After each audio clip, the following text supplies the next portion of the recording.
What's the solo buttons for Solo do you buttons. use them for setting them up? Nope, solo buttons, it just goes directly to your headphones. Okay. So like if you're seeing the meter, you're not hearing it in the system, and you've got it cranked, and you should be hearing it, you can solo it, put this on, check, yeah, I'm hearing it, yeah, I don't know what's wrong. There must be something after the fader that's not right. Like maybe it's not assigned to an output, maybe it's going through an EQ that's muted, maybe it's hitting a compressor that's squashing it so much, you know, something post-solo is wrong there. But if you go to solo it and you listen in your headphones and you're not getting it, then you know you're not even getting it on the input side of things. So how would I check to see what outputs a line currently has active on it? So you can select it and you can either go to your home, right? So number 25, you can see here that stereo bus is routed, which is your main left, right.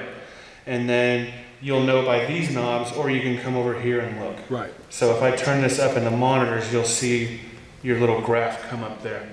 So if you just select it and like live in your home page, you can see all this stuff that's going on. And then, like I said, these buttons light up on what is on. Yep. Cool.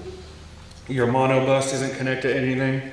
Your monobus is used for if you had a left-right center, then you would have your stereo left-right, and then the monobus is separated so that you could send a different level signal to that. Like say if your center cluster was just for the balcony, you could adjust that gain differently. You don't have that in here, so you don't really have to worry about it.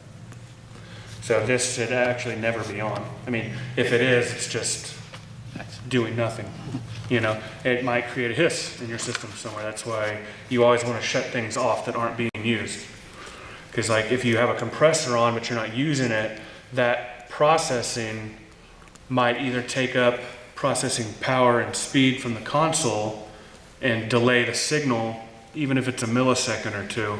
But you just want to cut all that garbage out. If you're not using it, turn it off. You know, otherwise it's just going to delay everything or take up processing speed, or it could create some kind of hiss in the system that you don't need. Cool.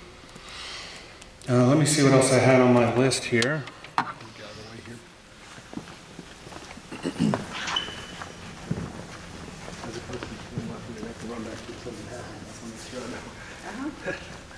Where all the buttons are. Because Pete can't make it back from the drum box. Should rely on me, we're hurt. Yeah. If Pete has to ever come back to the box, we're in real trouble. That's exactly right. Just come crashing out of your box. I got it, guys. Don't worry. I'm coming. I'm tired of it. Get people.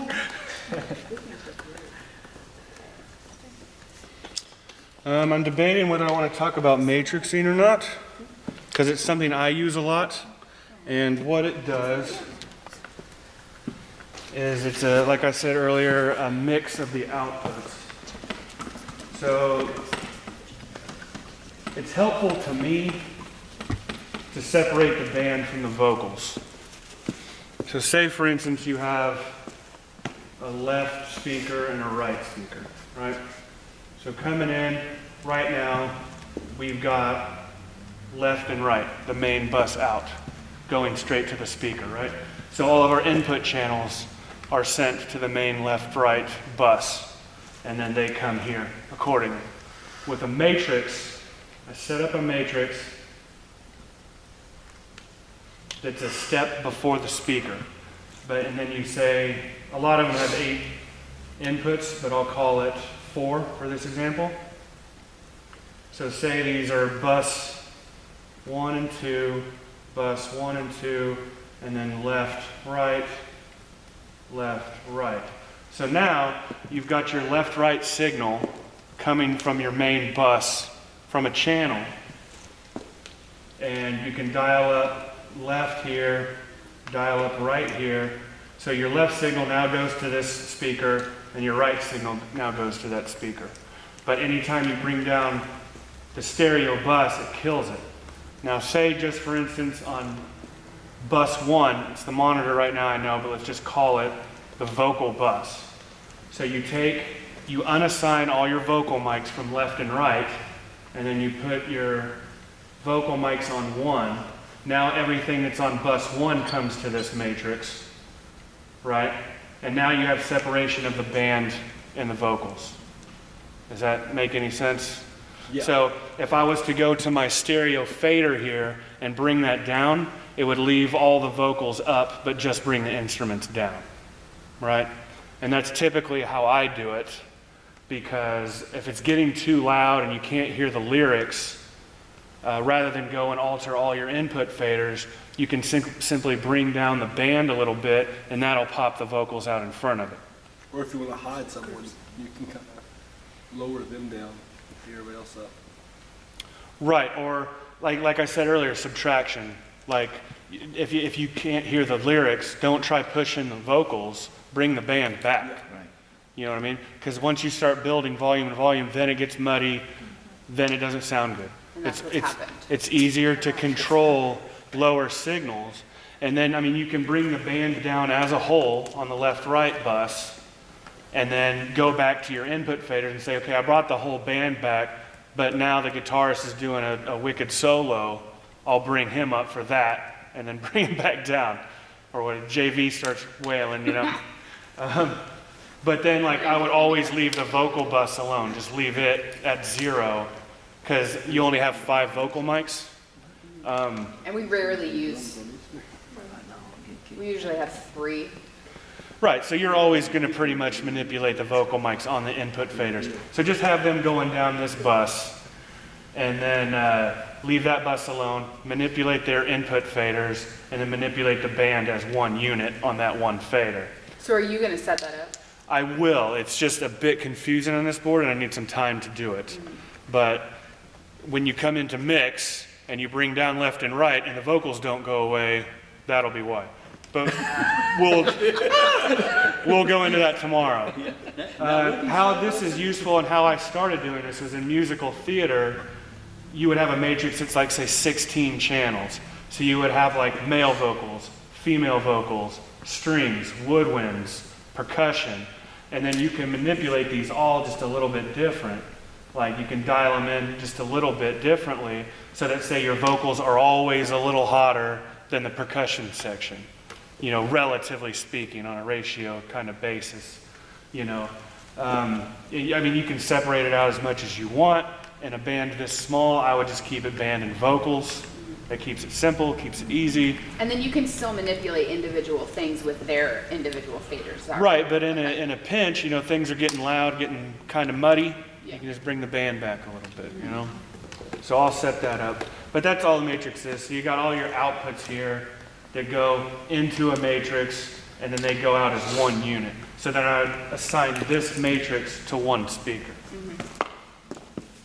And that also gets important when you've got multiple speaker systems. Like in a large theater, you might have your main left and right, a center cluster, your subwoofers, a delay line under the balcony, you know, some surround speakers, and then you can manipulate what gets sent to each of those speaker systems independently. Like in a surround system, you may not want a lot of the band, but you want to have the vocals there so people can hear it. In musical theater, it's all about the dialogue and storytelling of each song. So it tends to be a lot of vocal-driven systems, whereas in a rock system, you want the music about as even as the lyrics, you know, because that's just how people expect to hear it.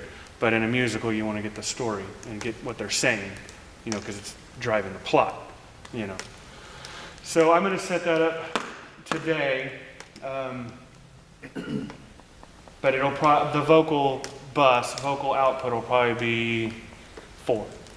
Because like I said, bus 1 is monitor 1, monitor 2, 3 is the subs. The next one in line will be 4, and we'll send that, you know. And the band will always be on the main? Band will always be on the main. Okay. Or I should say the instruments. Yeah. So we'll set that up later, and you'll just have even more control over everything easily. Because what I hate is one fader for everything, you know? Like, then, okay, if that's the case, then I just leave that fader at one level and manipulate my inputs, you know? So that's Now- matrixing in a nutshell. Just, I know you'll probably figured it, but what about the passenger mics? Will they be on, how will they be in that? Will they be on the main?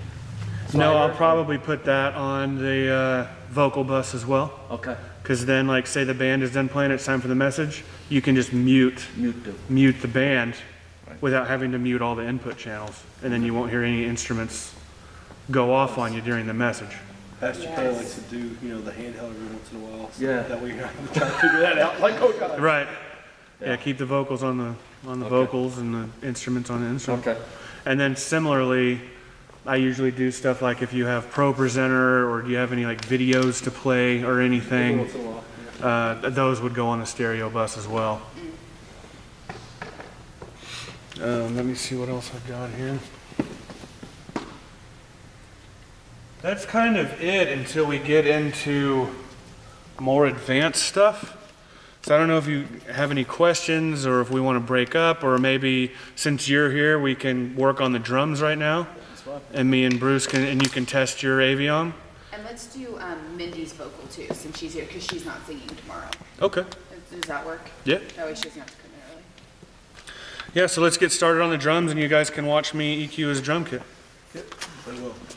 If You get that people reliever ready, have so- to leave and can't stay, or you know, don't want to watch him do the drum for Mindy, is there anything else that like you think is important that everybody needs to know if somebody didn't need to leave? No, it's just another couple of disciplines. Oh, you know what? Before we start that, I'll show you the backs of these speakers because they have controls on them as well. Okay. But pretty much on the monitors and the subs, I have them turned all the way up. So that way, if you ever come in, you're like, where's the volume on this speaker supposed to be? Is it at 12 o'clock? Is it at 9 o'clock? No, it's all the way up. Just turn it all the way up because you can manipulate the signal here, you know? Then on amplifiers, you just want to turn it up just enough for you to hear it. Maybe get it into the microphone, and then we can boost it here. We can put it in the stage wedges for everybody to hear, or you can put it in your in-ear. So amplifier should always be turned down, down, down. And we'll have you repeat that several times. You're tomorrow. you're gonna have to. Yeah, it muddies everything up, and you know, it's a disservice to yourself as a musician to crank everything, because then you have no control, you know, and once the sound operator loses control, it sounds bad. So anyway, let's go take a look at these speakers. They run mics for the amps. What? Like you run mics for the Yeah, we can run mics for amps. Cody now does that. That's what he does now. Is he has like a